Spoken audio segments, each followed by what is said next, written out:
জীবন বাঁচানোর ওষুধ নিয়ে রাজধানী সহ সারা দেশের ফুটপাতে চলছে ছেলে খেলা। যদিও আইনে স্পষ্টই বলা আছে অনিবন্ধিত কোনো স্থানে ওষুধ বিক্রি করা যাবে না।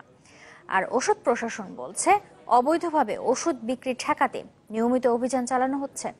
একজন চিকিৎসক বলছেন ওষুধের যত্রতত্র ব্যবহার হুমকিতে ফেলছে জনস্বাস্থ্য। মমিনুল হক আফান ও তুষার লস্করের ছবিতে আনিসুর রহমানের রিপোর্ট। আপনার জীবনে প্রেম করে বিবাহ হইব, বিবাহ কি করছেন না করবেন? সত্য কথা বলুন, কেমনে করছেন?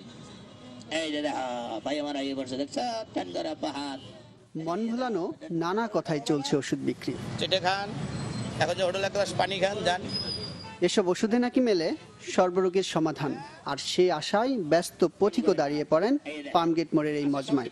জিনিসটা দেওয়ার আগে খাওয়ার জন্য কয় টাকা চাইছে আপা? কেউ দিছেন? 11 টাকা নিছি, চাইলেও ভরে দেব। হ্যাঁ, ওষুধ বেচতে অবলীলে দেখানো হয় নানা অশ্লীল ছবি, সেই সাথে কুরুচিপূর্ণ কথাবার্তা আর জাদুর ভেলকি তো আছেই। আর এতেই মজে গিয়ে অনায়াসে পকেটের সব টাকা দিয়ে ওষুধ কিনছেন অনেকে। এটার দাম হইল কত? 1550 টাকা। কত? 500 টাকা নিয়ে খাবো, বিশ্বাস থাকবো? দেখি এটা নাকি যে জন্য কখনো নিচ্ছেন না, মানে অনেকেই দাঁড়া আছে, তো আমি যাচ্ছিলাম, শুনলাম এমনি এর জন্য।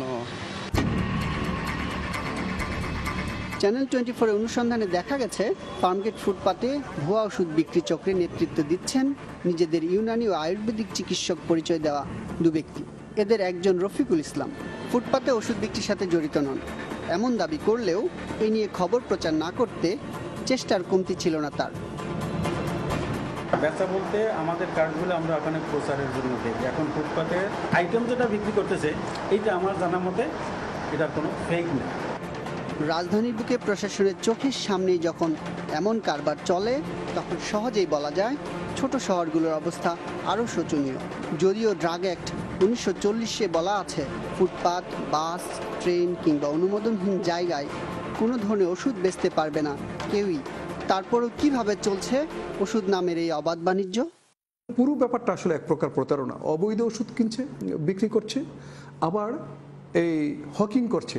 বাংলাদেশের বিভিন্ন জায়গায় এই ফুটপাতে ওষুধ বিক্রেতাদেরকে ধরা হচ্ছে, ভ্রাম্যমাণ আদালত পরিচালনা করা হচ্ছে, তাৎক্ষণিকভাবে যাকে পাওয়া যাচ্ছে সেখানে জেল জরিমানা দেওয়া হচ্ছে। মানুষকে সুস্থ করতে এই ওষুধ কতটা কার্যকর এমন প্রশ্নে এই চিকিৎসক জানালেন তথাকথিত এসব ওষুধ অনেক সময় রোগ না সারিয়ে হয়ে উঠছে রোগের কারণ। তাই এসব ব্যবহারে সতর্ক থাকার পরামর্শ তার। একই জিনিসের গত 10 বছর ধরে রং করে কালার করে বিক্রি করতেছে, কিন্তু বলার তো কেউ নেই, দেখারও কেউ নেই। এইসব ওষুধগুলো যদি বেশি দিন খায়, এটা তো মারাত্মক একটা ব্যাপার।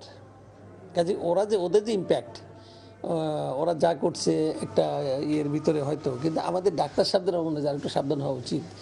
তার মতে শুধু ফুটপাত নয়, চিকিৎসার সব ক্ষেত্রেই ওষুধের যথেচ্ছা ব্যবহার নিয়ন্ত্রণ না করলে ভবিষ্যতে আরও হুমকির মুখে পড়বে এই ব্যবস্থা। আনিসুর রহমান, চ্যানেল 24, ঢাকা।